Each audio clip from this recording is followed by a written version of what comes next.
West is not as kind of these tectonic plates which are some sort of colliding with each other, but really an abbreviation for complex heterogeneous entities which are being policed and with very fuzzy boundaries.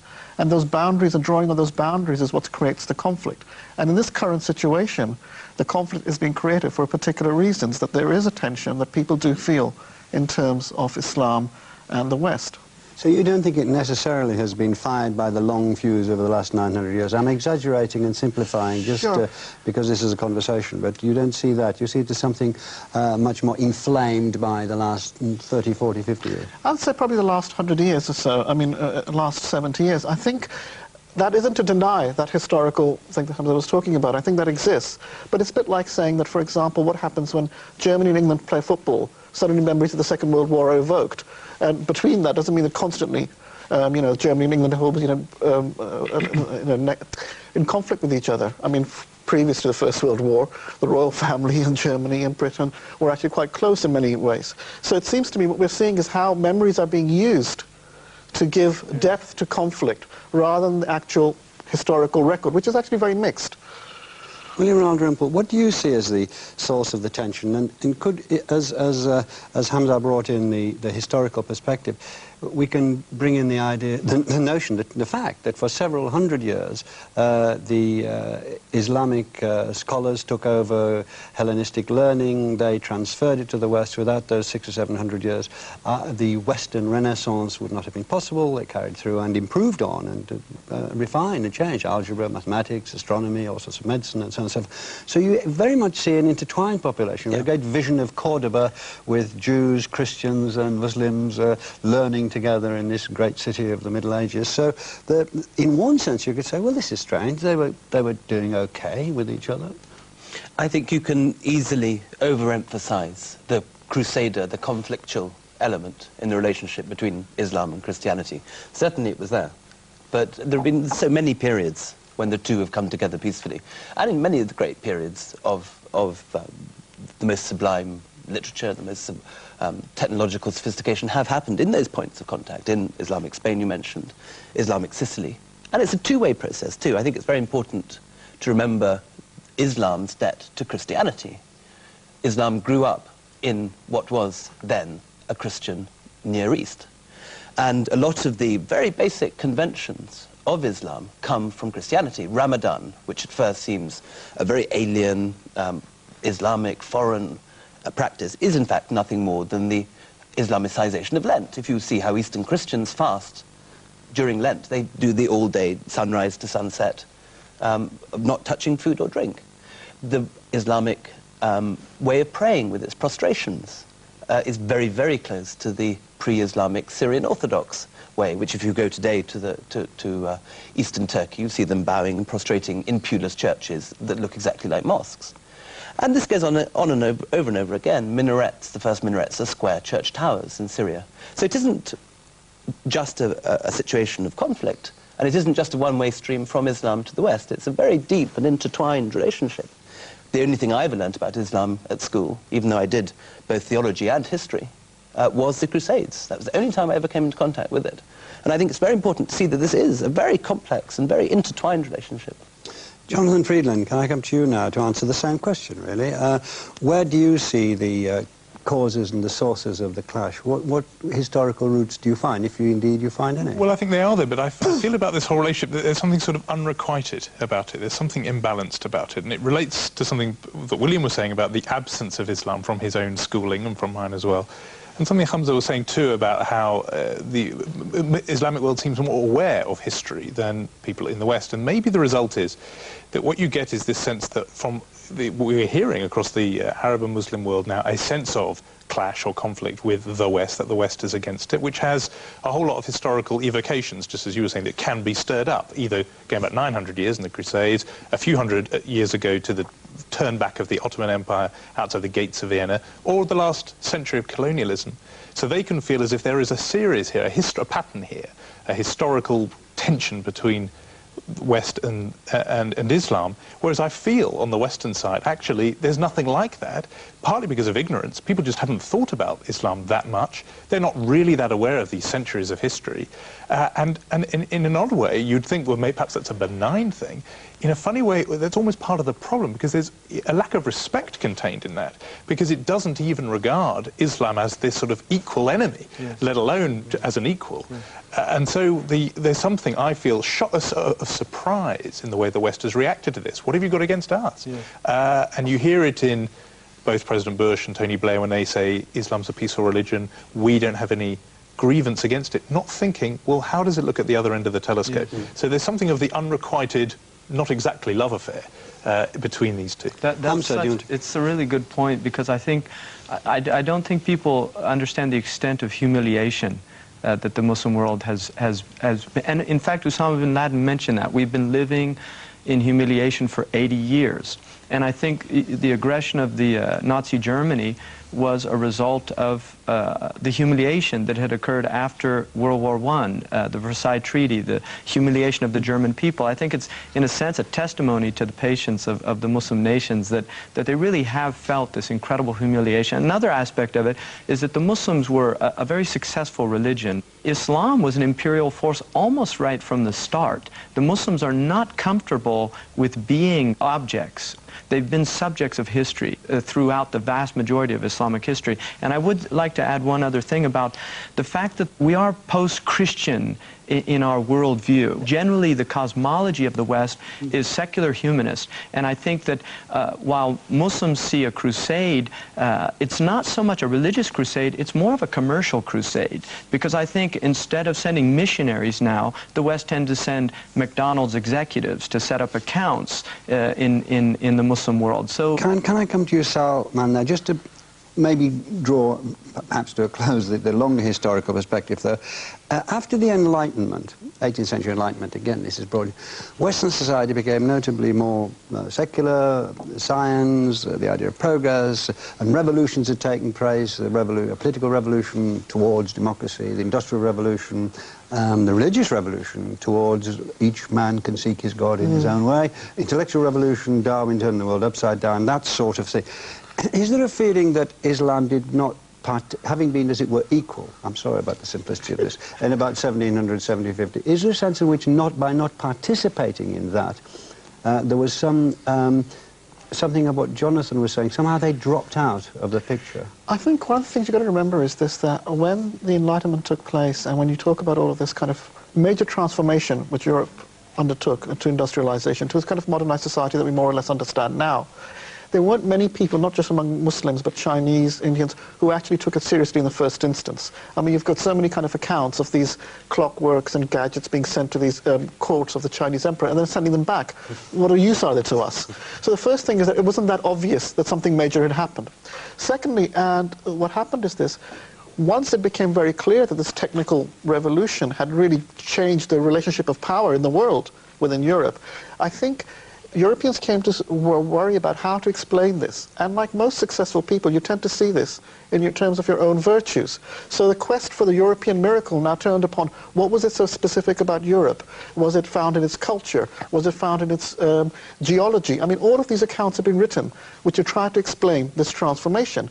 And in the end, what the effect of these stories have been is to exclude the possibility of anyone else imitating it, because the idea was that what happened in Europe was due to the unique circumstances of Europeanness, and the only way that people could do this is by actually imitating Europeanness. And that in itself already set up a frontier between what people had to decide. So to be modern, you had to become European eventually. And that's why, for example, you have Mustafa Kemal introducing an act banning the wearing of the fez. Somehow there's a relationship with the headgear that you wear in iron and steel production. Now obviously it sounds absurd to us, but this is seriously believed, that somehow if you don't imitate Europeanness, whatever that may mean, it's a very complicated term, you will not be able to achieve whatever Europe has achieved. What you're hearing there, I think, is the roots of what is a current problem. There seemed to be only one model of modernization in the world that to be in the 21st century was to globalize, to get McDonald's and Nike and the rest of it. And so you have globalization seem to mean only Americanization. And when people say now, for example, oh no, there could be an Islamic model of capitalism, democracy, etc., people think that's either a joke or they think there's just a blank space there because no one is yet used to, and maybe the roots of it are what Salman's saying, an alternative non-Western, non-American model of modernization. Well, I'd like to just come to the end of this part with Hamza Yusuf. Is there something in the notion of modernization that seems to be incompatible with Islam, or is that just a way we're reading it? I think what happens is modernization in the Muslim world is interpreted as westernization. And that's where you get a serious conflict. Islam, in no means, I think, has a problem with the achievements of human beings. However, I think that in some ways, in the West, achievements have been seen in this scientific milieu of progress, in a sense, abandoning religion. I think a lot of our scientists see it as that we're moving into a stage beyond religion, whereas for the Muslim, science and religion, in a sense, science is constrained by religion. And so it sees that there's a real humanistic impulse in Muslims to make sure that science is to benefit humanity. Is there a sense in which we have got, as Jonathan said earlier in the discussion actually, we think we're sending out one message where another is going out. We think the West is sending out a message of freedom, equality, democracy, fine living, women's rights and so on. And in fact, what is being received is decadence, mere consumerism. Propping up horrible regimes. Yeah. Propping up horrible regimes. Yeah, I mean, I think this is something we may well get onto, but the experience of globalization or modernization in Arab and Muslim countries is not how we might imagine it could be. I mean, the writer Farid Zakaria has talked about a globalization you can see, but you can't touch, meaning that what you have is, yes, the exploitation and the sweatshops and the McDonald's, perhaps, but you don't have the rule by law, perhaps freedom of expression, multi-party democracies. You don't have the things that we regard as basic. And so what you see is, yes, there's corrupting influences, the things that many of us regard as the price, the downside of our own liberties and modern freedoms. They seem to be, it seems to me, having some of the price and none of the benefits. I think it's even more sort of extreme than that. I think one of the effects of colonialism demonstrated that you could have liberal democracy at home and tyranny abroad. I mean, the colonial empires were most at times at the same time where you had certain kind of democratization in Europe, in societies. So the fact that you can have this, idea of democracy and then have tyranny abroad is something that isn't inexplicable to most people in the Muslim world. Muslims have really, I think that's a really important point that Salman's making. One of the signs that I saw several times in Pakistani things, human rights for you and tyranny for us. And that is a definite feeling in the Muslim world, is that there's a type of hypocrisy or double standard that the West plays. On the one hand, it espouses all of these wonderful Enlightenment ideas, which are in fact, more often than not, very compatible with traditional Islamic understanding. They really are, if people understand the Islamic tradition. We've got to take a break for a couple of minutes, and we're back to continue this discussion. Hello, in part two, we'll look at the internal dynamic of Islam. I'll start again with you, Hamza. You said that Islam was hijacked on September the 11th on that plane as an innocent victim. So do you think it's a mistake to associate this attack with Islam? I think that what I really meant by that is what happens when religion is used in the West for extremist purposes. For instance, even in Japan with the Buddhist sect that use sarin gas, I think nobody in the West, because there's a general knowledge that Buddhism is a pacifist religion, nobody associated that with Buddhists. They just saw it as a freak incident. I think the same is true in America. There are terrorist activities done by extremist Christians, abortion clinics that are bombed, things like that. Nobody in the West associates those with Christianity because they know that generally Christianity does not teach that. Whereas unfortunately, because there's such profoundly deep misconceptions about Islam, when these events do occur, many people in the West do in fact regard these events to be somehow intrinsic to the Islamic military. But there is an explanation for that, which is that you're right about the abortion clinic case, but if then the streets of Christian countries were filled with demonstrators wielding placards saying, we support the person who organised this, he's our hero, he's our champion, bearing his face on placards, people would then think, oh, I see, there is some read across from the motives of these people to the wider Christian world. You'd begin to think there's a link. Equally, if those Christians who destroyed the abortion clinics were not denounced by Christianity's leading clerics, who did not say, this is nothing to do with us, who did not gather in some formal convocation to formally ostracize the perpetrators of that, then you'd begin to think maybe there's some link.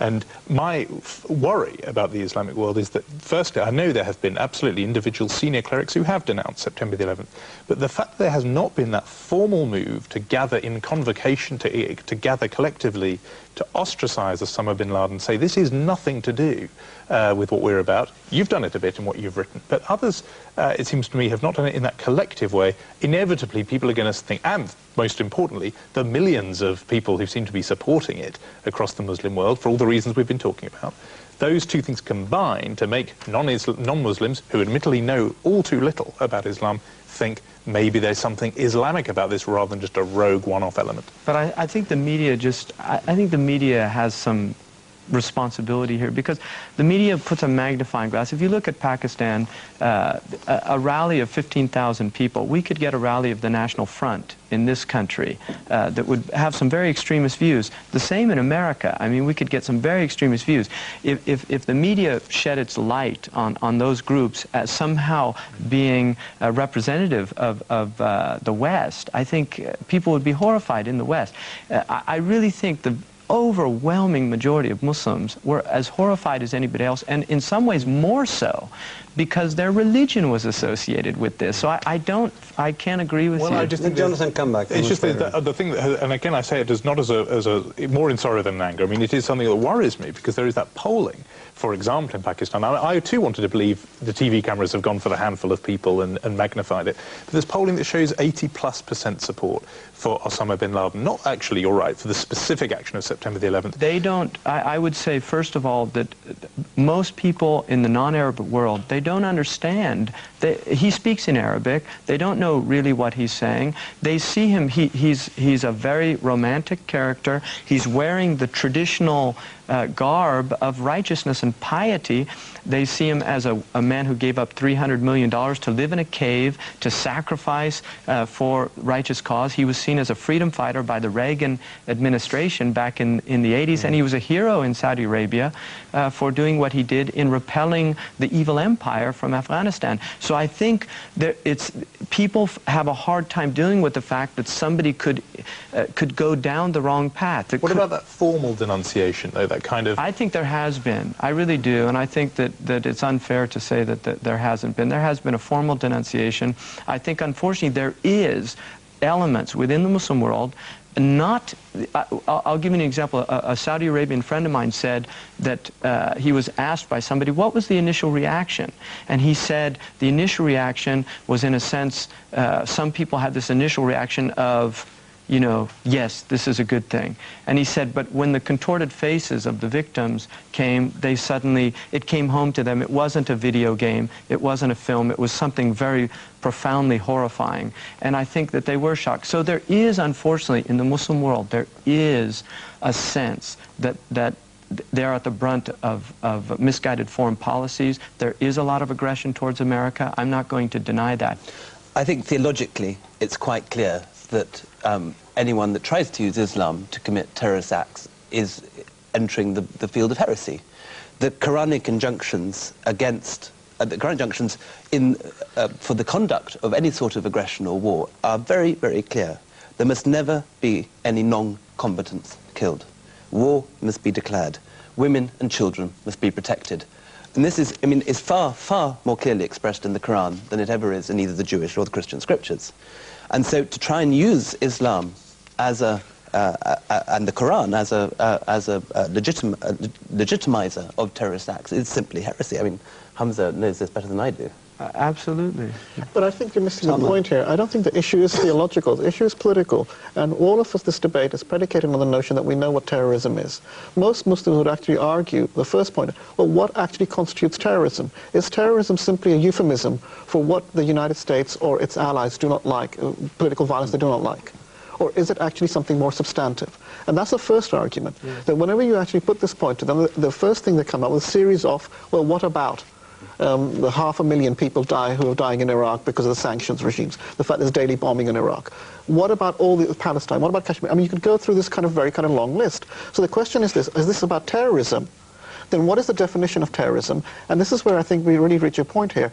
Is there actually agreed definition of terrorism which transcends simply the United States and its allies? And these allies also include the governments and the senior ulama to some extent. That's why you don't get these kind of idea of holding a convocation where everyone will come together and denounce it. It won't make any difference because Muslim people are not stupid necessarily. In a sense, they realize that these governments speak for themselves, or they are actually, many of these governments are heavily implicated. And just because a fatwa is issued by somebody, it doesn't necessarily speak to that experience. Now, the people in Pakistan who are protesting, they know that 2 years ago when Musharraf came to power, both Tony Blair and Bill Clinton were demanding return to democracy. But they now think that it's very unlikely that Tony Blair or George Bush are asking Musharraf to have a democratic election right now at this moment. Now, that's not stupidity, it seems to me. I think it's quite clear why they know that. And I think we tend to overestimate this kind of, because, you know, these people don't have the kind of privileges of the education of the first world, etc., that these people don't know anything. They actually do know it because they live at the sharp end of it. I understand all that, and I think you can hold simultaneously in your head an awareness of the suffering at the hands of American foreign policy, etc., of the vast swathes of the Muslim world, and believe that it's a pretty clear case of terrorism when a building with 6,000 people in it gets hit with a view to everyone in it dying. And what I suppose, in a way, I was looking for was, if there was somebody who had done that or ordered that in the name of Judaism, my guess is that the Jewish world would gather to denounce that person for the reason Hamza says, which is, don't steal our religion and abuse it in this way. Similarly, I would hope in the Christian world there'd be a similar reaction.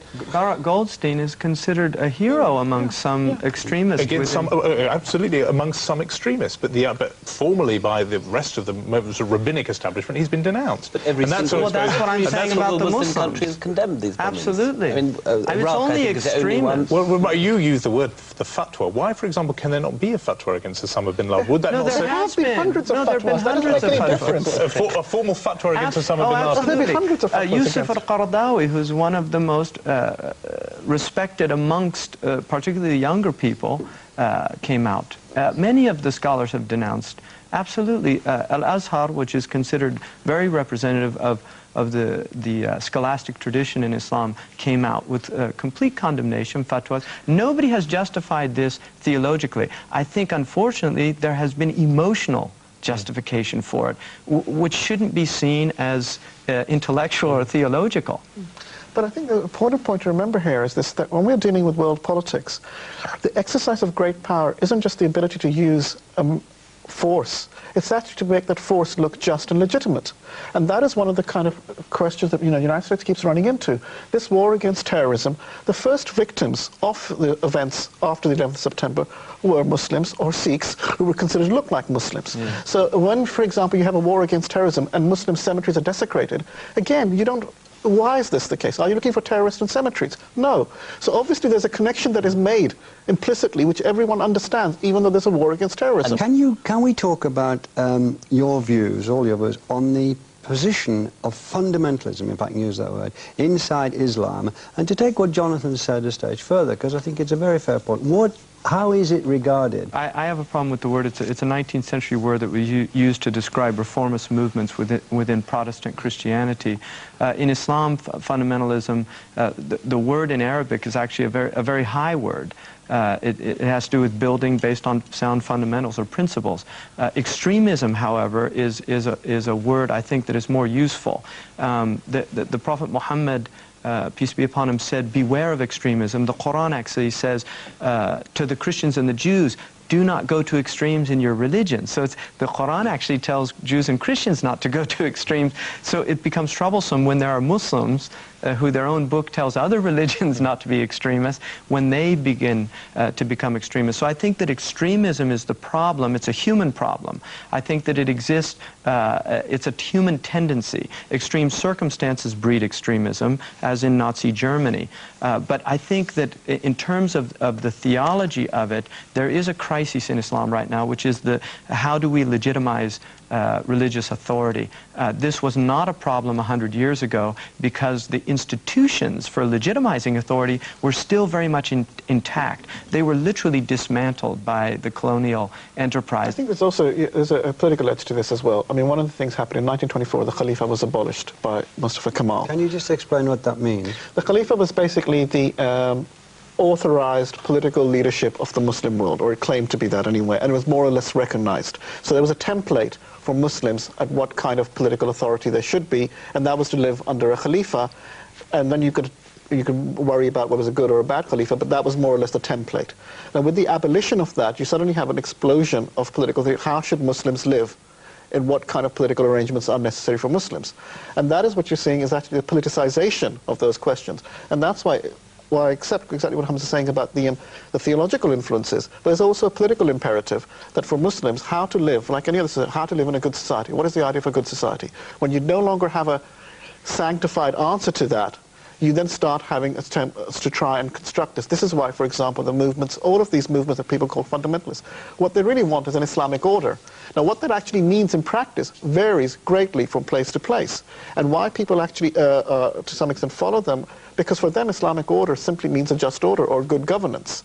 Now, it's the practice of putting that there, putting it into place, which becomes very, very complicated. This strikes me as very interesting because it seems to me there may be an answer here to my earlier question, because if one of the problems which both of you are describing in the Muslim world is an absence of an accepted authority system of a kind that I would understand in the Christian world, for example, then maybe the individuals you named are able to fire off these fatwas, but they're not universally accepted in the way that I would understand maybe applying a kind of more formal hierarchical model from some of the other of the world's great religions. But it seems to me this might be a wider problem for Islam, that it doesn't have there's a leadership vacuum, is in a way what you're describing. No, this is a major problem. Another aspect that a lot of people aren't aware of is that traditionally in the Muslim world, the best intellects went to Islamic studies and theology just as in the West. Now, we still have quite significant training, theological training in the West here. I mean, we have some very serious Christian thinkers still. However, in the Muslim world, the vast majority of intellects now go to medicine, go to engineering, and these type of elements. It is the result of that the kind of collective ostracism of terrorism, Al-Qaeda, Bin Laden, that in a way, and I think a lot of people in the West are looking for, is actually impossible to ask for from the Muslim world. Well, there's no such unity of the Muslim world. I mean, firstly, even if you had, I mean, why isn't there a Muslim unified speaker? You assume that if there was a Muslim leadership, it would be a leadership that actually would collaborate and would actually be able to cooperate. Yeah. Is it just a crude analogy, like a papacy? But there's not only no papacy, there's no priesthood in Islam. I think, yeah. No, but there was, even though there wasn't a priesthood. The last time there was a de facto, last time there was a de facto leadership, in a sense, was Ayatollah Khomeini. And the problem here was this, and he certainly had his supporters outside just the Shia circles. So the problem here comes down to it is this: is it possible to imagine a leadership of the Muslim world, which will be recognized as a leadership of the Muslim world by non-Muslims, which can also be anti-Western, for example, can say, well, actually, we don't agree with the foreign policies and things like that.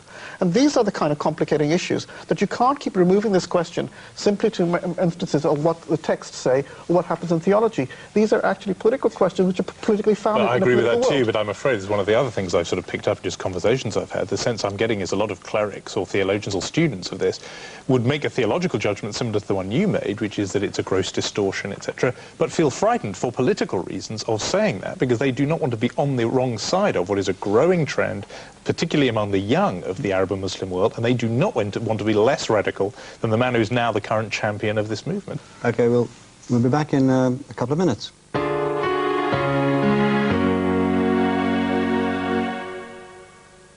We haven't quite finished talking about the fundamentalist issue, so let's just spend a few more moments on that. Given the scholarship, the leadership in a theologically guided society have been, as it were, not wiped out, but almost wiped out, over the last 100 years. Given that, do you think that that has allowed free rein to the fundamentalists and that they are now the driving force? There is, I'm sorry to be, nothing to stop them. They are taking over. And if that's right, what are they doing with this takeover? I don't think they are the driving force, to be honest with you. I think Oliver Roy's book, The Failure of Political Islam, is an important book in that he was already seeing the decline of this. Unfortunately, this situation that we're in now is, in a sense, reviving this, which to me is tragic.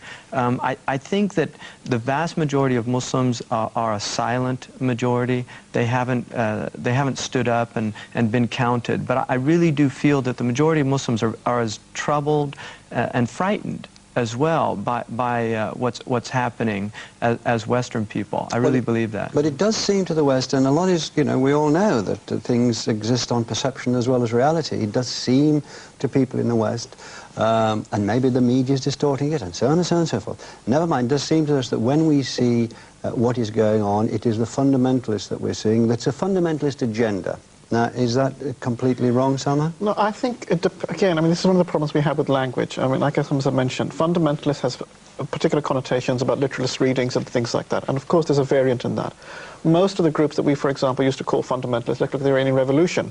Now, in many ways, what's happened in Iran since the revolution, you actually have a working election system. You have, until the last election, more women in Iranian parliament than you had in Britain.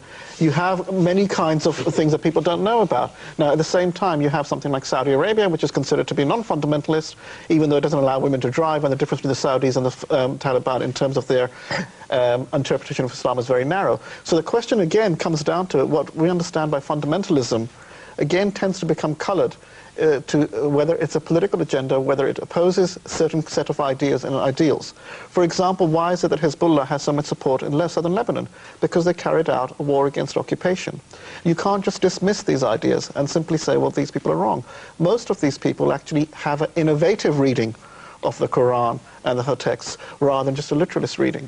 Well, before we go on to see what we can do about it, you made a point, William Dalrymple, I don't know if it was in your book or an article, but you certainly made it, that the talk about East-West is rather undermined by the fact that Christianity, and I would have thought Judaism too, could be described as Middle Eastern religions. So the three great world religions we're talking about, Judaism, Christianity, and Islam. And I had a discussion yesterday with three people, each of us talking about Joseph, and it really was, one was a Jewish Englishman, one was a Muslim Englishman, and there was me, and they said, it's my Joseph, no, it's my Joseph, it's my Joseph. It's all of our Josephs. Yeah, but that's it is... The point. That's the point, it is all of us. Yeah. And what does that give us then? If we go in from that point of view, what does that do in terms of tempting this process of unifying?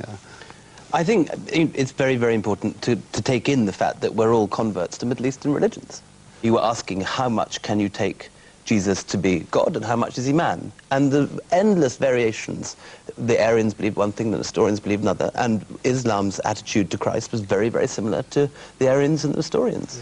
Hans Kuhn actually said that in some ways Islam is Semitic Christianity. Absolutely. I'm sorry to be the sort of negative voice here, the party people at this table, because that's usually used as the way in for a benign message of world unity. We're all children of Abraham, and the Prime Minister used it in his famous conference speech. I'm sure that's such a positive way in for this reason, which is there's no war more vicious than a civil war, and there's no people who argue and fight more viciously than members of their own family. And the idea that this is somehow we're all from a very narrow patch of the Middle East, which all these three religions are, actually to me seems a recipe for even more suffocating and tension and conflict. Actually, we need to have this, in a way, the distance, or the respect rather, that comes with some distance, to say, that's you and that's what you do, this is us, this is what we do, and we respect them rather than sort of cramping up against each other in the way that being a sort of a fratricidal family. Salman, what's your view? I think I probably agree more with Jonathan in and around this matter. I think having similar roots doesn't actually make the problem less intense, the conflict. It actually makes the possibility of conflict more greater in many ways. I think what we need really is, I think we started with a point, is a movement away from where you have one kind of cultural formation which is used as a way of understanding everything else. And that is, I think, is really what's the issue here. That to understand that the Muslim experience quite often gets interpreted as when Europe looks into the mirror and sees its past. So we talk about all the kind of metaphors of medievalism, superstition, violence, all of Dark Ages, etc. And that comes from this kind of gaze. If the sanctity of life is shared by secular humanists and that has never stopped and warfare. by all of the religious faith traditions, however, the people that perpetrate the crimes, like September 11th, have a blatant disregard for the sanctity of life. This is a human problem. What about the other... This is not a religious problem. It's not rooted in any individual religious group. I think what we're dealing with is an element of humanity, but it's an extremely small element. And the problem is we're allowing a very small group of people to suddenly dictate the world's agenda. And I think we have to recognize that. I think what we have to recognize is that in terms of conflicts that we talk about, unless you want to go into this idea that it's all to do with individual psychologies and for human beings that we just have a propensity to have war, which is one way of thinking about it, we have to recognize that having common values, having these agreements doesn't necessarily bring about notion of peace. Before you can talk about crimes, you have to have an agreement on what is law and what is just. And unfortunately, the level of world politics, that isn't that clear cut. So you can't just simply say this act constitutes a crime and the other one doesn't without having some notion prior to that of the law. On paper it is very similar. I think in practice is where the problems emerge. Well, no, because I don't think Western concepts of justice are not dissimilar to Islamic concepts of justice. It's not a question of concept of justice. It's a question of this. What actions do we consider to be illegitimate and what reasons? Is it the case that what happens, again, this is the kind of very kind of trite notion, that who actually does the writing of history about what was just or unjust?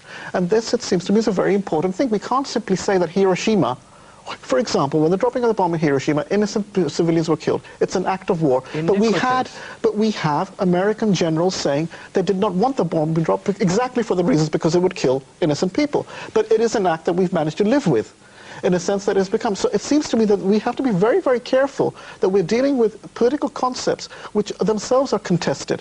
And theology doesn't help us in that matter because it becomes subject to contestation. I'm going to come back to practical matters in this very last furlong of the program, as it were. To get out of this, there are practical measures that could be expedited. Now let's take the broad brush. Jonathan Friedland, do you think that America changing its foreign policy, giving up its demands on the terrorists, do you think that would change things?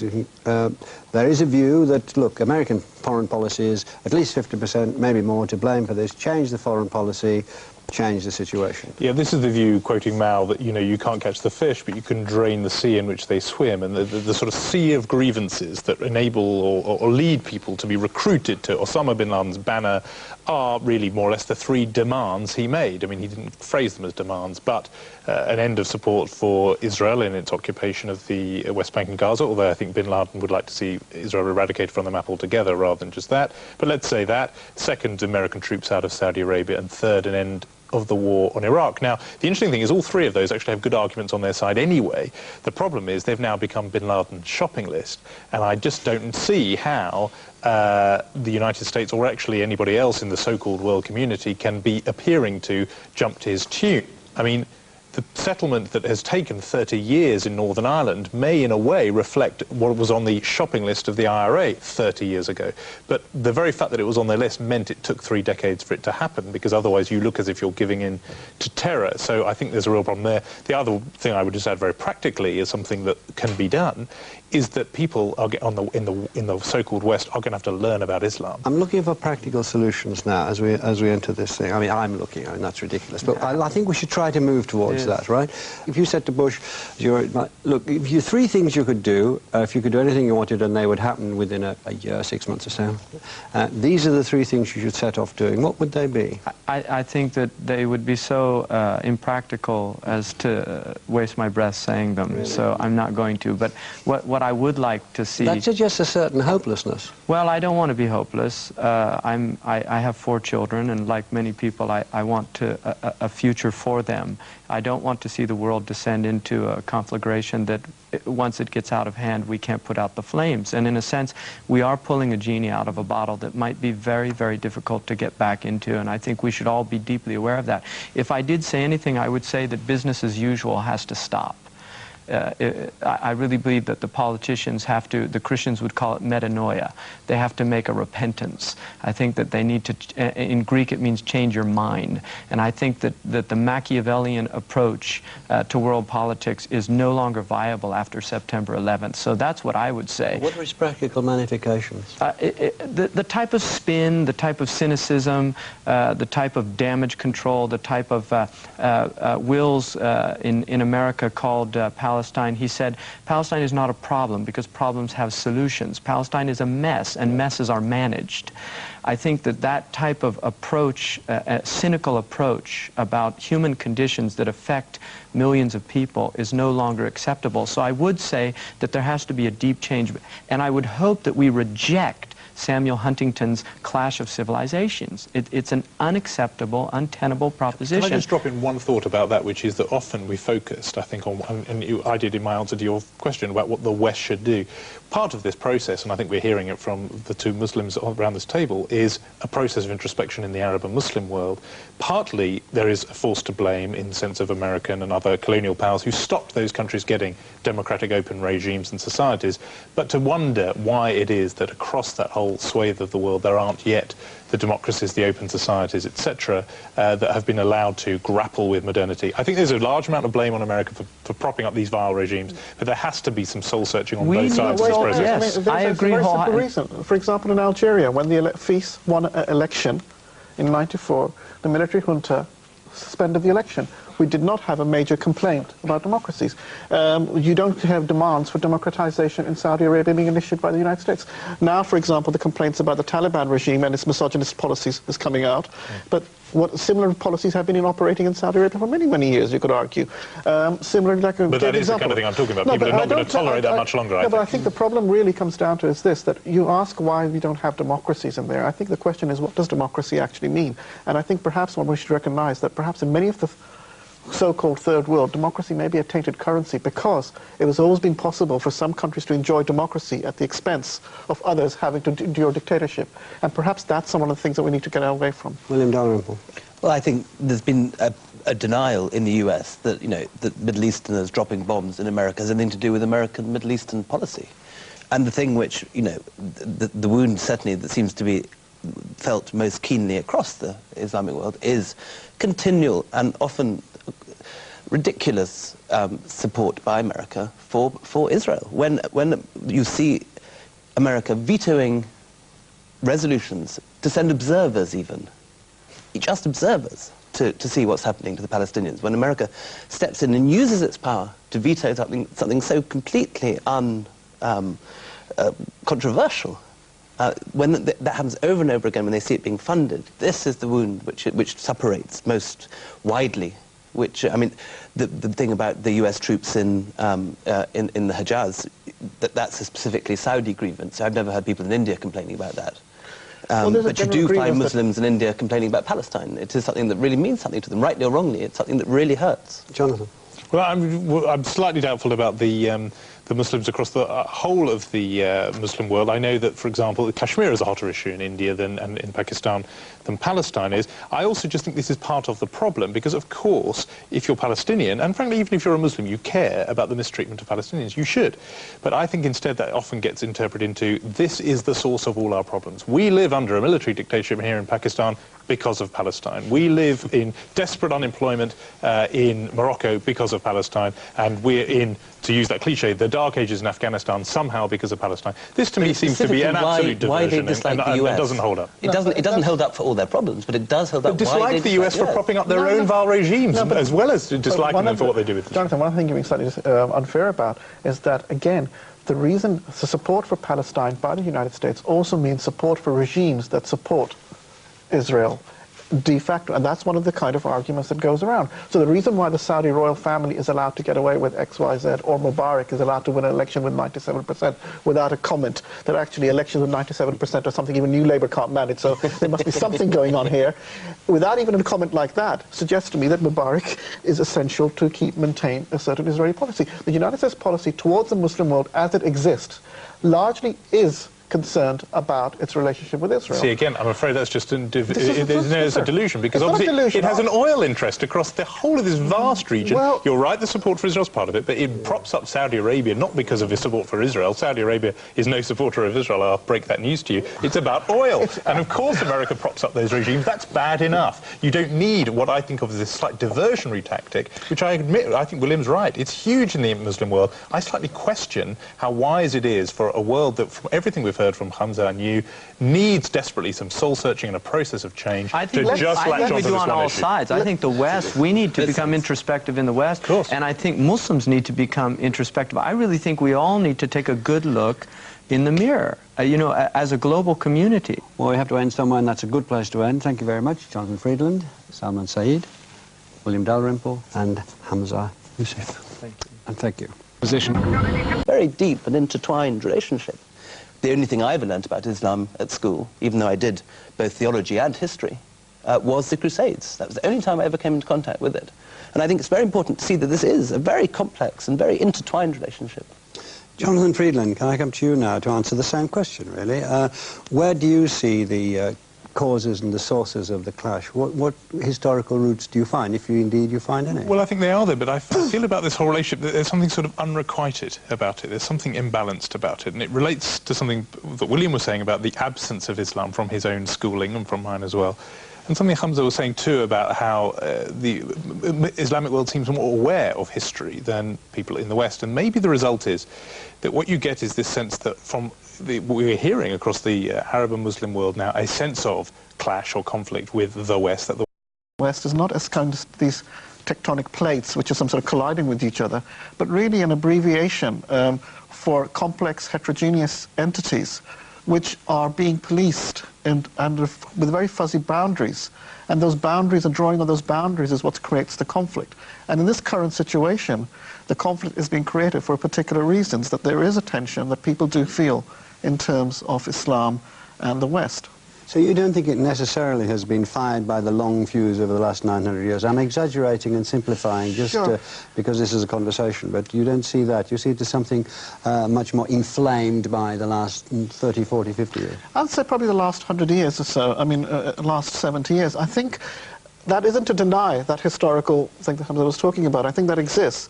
But it's a bit like saying that, for example, what happens when Germany and England play football. Algebra, mathematics, astronomy, all sorts of medicine, and so on and so forth. So you very much see an intertwined population, a great vision of Cordoba with Jews, Christians, and Muslims learning together in this great city of the Middle Ages. So in one sense, you could say, well, this is strange. They were doing okay with each other.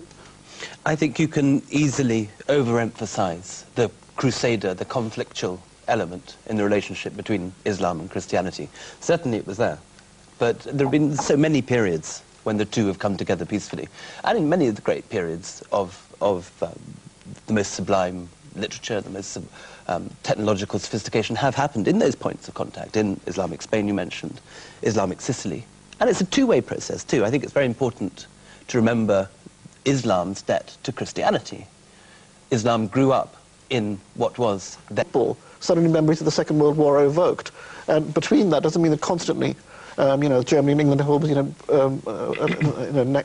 in conflict with each other. I mean, previous to the First World War, the royal family in Germany and Britain were actually quite close in many ways. So it seems to me what we're seeing is how memories are being used to give depth to conflict rather than the actual historical record, which is actually very mixed.